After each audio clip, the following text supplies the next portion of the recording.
In the 42nd episode of the A.S.A.P Tech News, we talk about MSI announcing a new gaming chair series, Iceberg Thermal reveals a brand new CPU cooler series, the TechPowerUp NVCleanstall software has a new version, and GIGABYTE prepares the X570S AERO G Motherboard.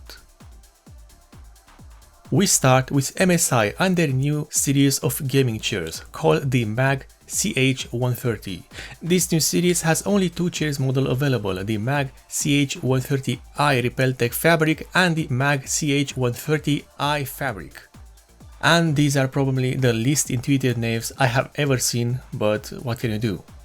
The Repeltech Fabric model, as the name suggests, uses a water-resistant and scratch-resistant fabric. This is most likely the same type of fabric used on motorcycle seats and open-top cars, you know, the type of generic fabric that will repel water. The MAG CH130i fabric, on the other hand, has a soft fabric texture that is available in a light grey color, something which I'm sure will not get stained in a matter of minutes at all. Other features of these chairs include adjustable systems on the height and the side stands, and of course, a tilting mechanism for the backside. Nothing much about the pricing just yet, but these are going to be expensive, just like Noble chairs and Secret Lab chairs. We continue with Iceberg Thermal, a cooling company which is new into the consumer market. You might remember the name as I've reviewed one of their CPU coolers a few weeks ago. Well, the company has just launched a new series of CPU coolers called the G series. This series includes so far 3 CPU cooler models: the IceSLEET G3, G4 Silent, G4 OC and the G4 Midnight.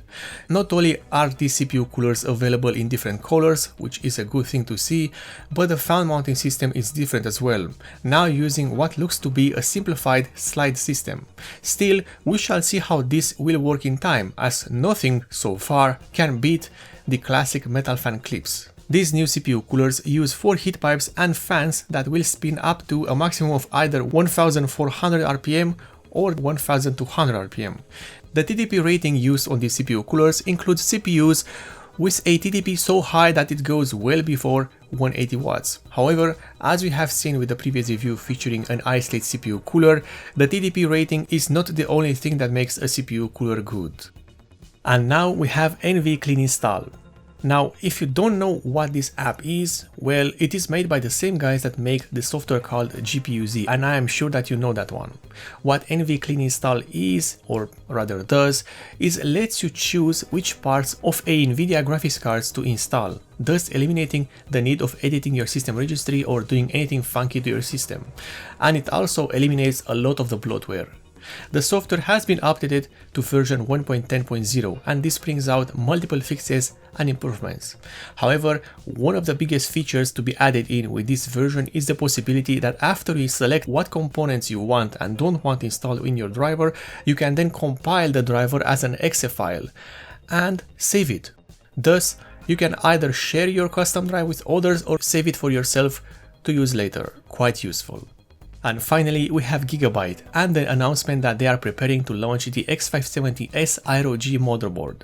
This motherboard is the first ever to have the name AERO, and it is the first model in the AERO lineup of motherboards. The design of this motherboard is very good, with straight lines and subtle RGB integration, which is a far cry from the RGB mess that is present on many other gaming motherboards present on the market right now. The X570 AERO G has 5 M.2 NVMe Gen 4 sockets, and all of them are covered by dedicated heatsinks, which is great to see as many other high-end motherboards have just one massive heatsink that covers the entire middle and lower parts of the motherboard, making the removal of any of the M.2 SSDs a hassle, especially for water cooling setups. Other features of this motherboard include fast 10 gigabits LAN, Wi-Fi 6E and 2 PCI-Express 4.0x16 slots. This will either work at ×16 or work at ×8x8 if both slots are used. The VRM cooling also looks to be adequate, but we shall see about that when these motherboards get tested, especially tested with high-end TDP CPUs.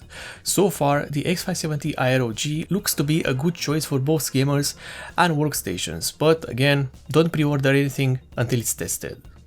And this is the end of the episode number 42 of the A.S.A.P Tech News, one of the few tech news series which aims to deliver you the news as fast as possible for your convenience.